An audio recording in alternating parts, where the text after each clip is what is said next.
Si eres estudiante o profesional, sabes que el cálculo diferencial e integral son herramientas esenciales, ya que tratamos con modelos matemáticos que cambian constantemente. Por ejemplo, resolver una ecuación diferencial analíticamente permite visualizar los cambios en el comportamiento de un sistema, pero muchas veces es difícil obtener soluciones analíticas de ecuaciones diferenciales que modelan el comportamiento de algún proceso. Y lo que hacemos es utilizar herramientas del cálculo numérico que permitan derivar o integrar numéricamente para buscar algún máximo o mínimo, visualizar el comportamiento u obtener cualquier valor necesario para nuestros análisis y un larguísimo etcétera. Analicemos esto por partes. Comenzando por la derivada, sabemos que es la representación matemática de la diferenciación. Etimológicamente, diferenciar significa marcar por diferencias, distinguir, percibir la diferencia, etc. Entonces, si lo trasladamos al sector matemático, esto significaría razón de cambio o diferencia de una variable dependiente respecto a una variable independiente. Gráficamente podemos visualizar este concepto. Consideremos que en una función existen dos puntos que pueden conectarse entre sí. El primer punto se encuentra en x subíndice y, mientras que el segundo se encuentra en x subíndice y más 1, lo que genera una distancia o incremento en la variable independiente llamado delta x. Consideremos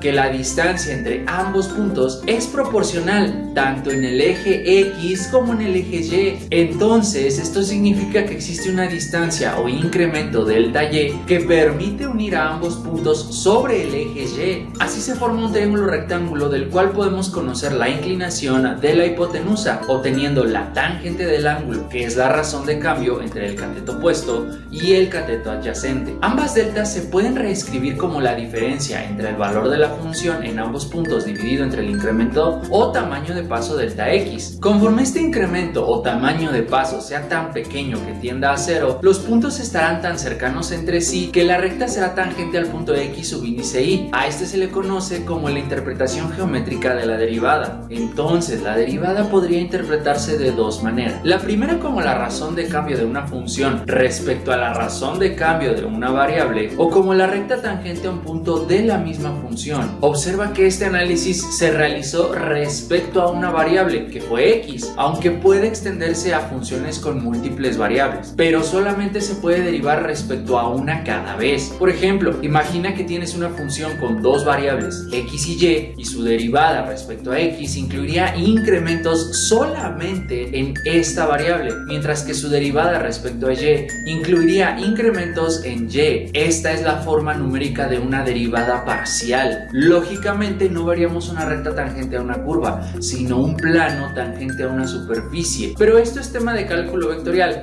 aunque el principio de funcionamiento de la derivada parcial numérica es muy útil en aplicaciones de ingeniería. Además, si quisieras obtener la segunda, tercera o la enésima derivada de una función con una o más variables, tendrías que derivar iterativamente la primera derivada hasta obtener el resultado deseado. Imagina que buscamos calcular la segunda derivada de una función. Lo que tenemos que hacer es derivar la primera derivada que obtuvimos anteriormente. Para simplificar el análisis, consideraremos que la segunda derivada será igual a la diferencia entre la primera derivada, evaluada con un incremento en la variable que estamos derivando, y la derivada misma. Todo esto dividido entre el incremento o tamaño de paso de la variable. Podemos evaluar la primera derivada con el incremento y notamos que el primer término en la diferencia de las funciones contiene dos tamaños de paso que pueden sumarse. Además que el segundo término en la diferencia ahora es evaluado con un incremento o tamaño de paso. Entonces esto puede sustituirse en nuestra segunda derivada. Simplificamos y agrupamos términos semejantes y esto nos lleva a la forma numérica para la segunda derivada de una función. Este mismo principio de razonamiento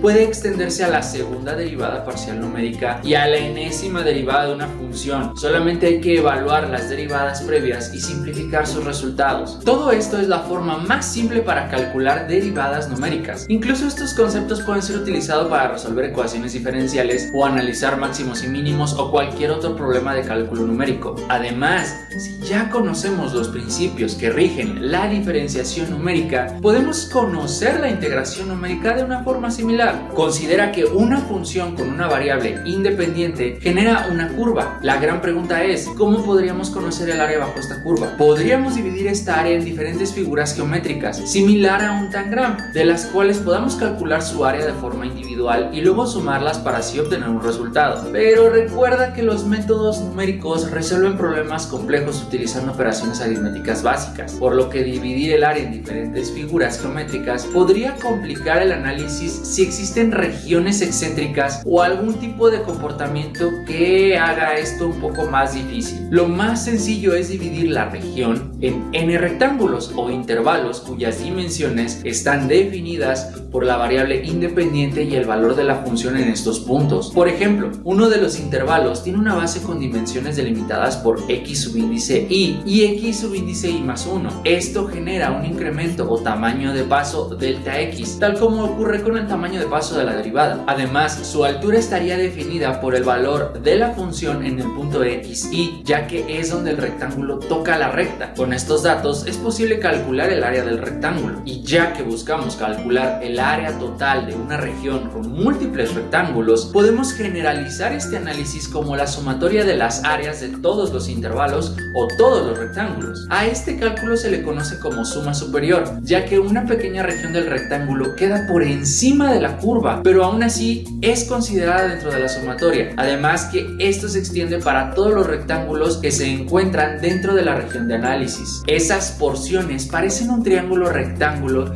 que puede ser fácilmente eliminado, pero la realidad es que no siempre tendrán esta forma y además tampoco tendrán un tamaño constante debido a la razón de cambio de la curva. Entonces estos valores los podemos considerar como parte del error de integración, que tiende a cero conforme el tamaño de paso disminuye y se hace tan pequeño que tiende a cero, lo que genera un cálculo más preciso. Ahora pregúntate, ¿qué pasaría si ajustamos la altura de los rectángulos? Podríamos considerar que estos se encuentran por debajo de la curva, lo que significa que la tocan cuando la función es evaluada en x subíndice y más 1. Entonces el área de cada rectángulo está definido por el producto entre la función evaluada en el punto que acabamos de mencionar y el mismo incremento o tamaño de paso de la variable independiente. A este cálculo se le conoce como sumas inferiores, y aquí observamos que una pequeña región de cada rectángulo no es considerada en nuestras sumas, y esas porciones también parecen un triángulo rectángulo que tal vez podríamos sumar a nuestros resultados, pero tampoco es seguro que siempre cumplan con esta geometría debido al comportamiento de la curva. Por lo tanto, estos valores representan el error de integración, pero solamente para las sumas inferiores, que también tenderá a cero conforme el tamaño de paso sea tan pequeño que haga que la base de los rectángulos también tienda a cero, lo que genera un cálculo más preciso. Existe una forma similar para mejorar la precisión de este cálculo sin necesidad de obtener ecuaciones muy complejas. Lo único que debemos considerar es que la curva toca a los rectángulos en un punto medio, lo que significa que la altura de la figura está definida por el valor de la función evaluada en este punto medio, que es igual al tamaño de paso dividido entre 2. Lo que mejora su precisión es que una porción del rectángulo se encuentra por debajo de la curva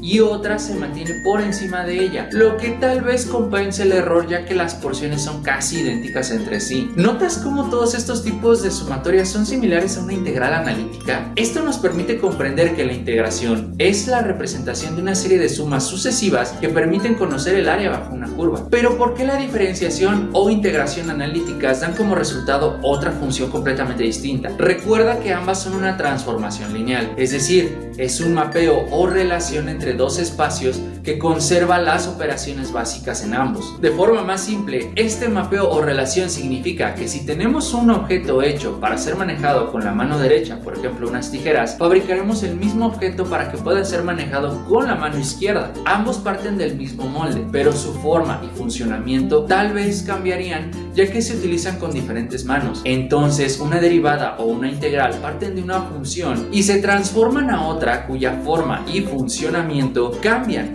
ya que la derivada representa la razón de cambio, mientras que la integral es el área bajo la curva. Este ejemplo es muy trivial y carece de rigor científico, pero es un buen punto de partida para comprender por qué obtenemos nuevas funciones a partir de un proceso de diferenciación o integración de una función. Las aplicaciones de las derivadas integrales numéricas en ingeniería son bastante amplias. En hardware pueden ser utilizadas para generar funciones de control que estabilicen sistemas que deban seguir un comportamiento deseado. Por ejemplo, un microcontrolador con un sistema PID requiere de acciones integrales y derivativas que permitan ajustar la señal de control. En software, los programas de análisis de datos calculan puntos máximos y mínimos que permiten obtener el valor óptimo de una función y así ajustar los parámetros de otra para que el sistema se ajuste a las necesidades del análisis. En ingeniería civil y mecánica, el cálculo de esfuerzos, deformaciones y volúmenes se realiza sobre superficies irregulares, por lo que es necesario calcular valores de forma iterativa para obtener resultados precisos y que los diseños estructurales no fallen debido a las irregularidades de los sistemas. Y así podríamos continuar dándote muchísimos más ejemplos de un sinfín de aplicaciones para estos métodos numéricos. Pero recuerda que solamente tú encontrarás dónde y cómo utilizarlos para resolver un problema. Esto se simplifica si comprendes cuál es el principio de funcionamiento de la diferenciación e integración numérica. Entonces te recomendamos que continúes con las siguientes clases, ya que ahí mostraremos más ejemplos que tú podrás razonar y ejecutar. Recuerda que el aprendizaje comienza cuando dejas de memorizar y comienzas a razonar lo que estás haciendo. Así que continúa razonando y nos vemos en la siguiente lección.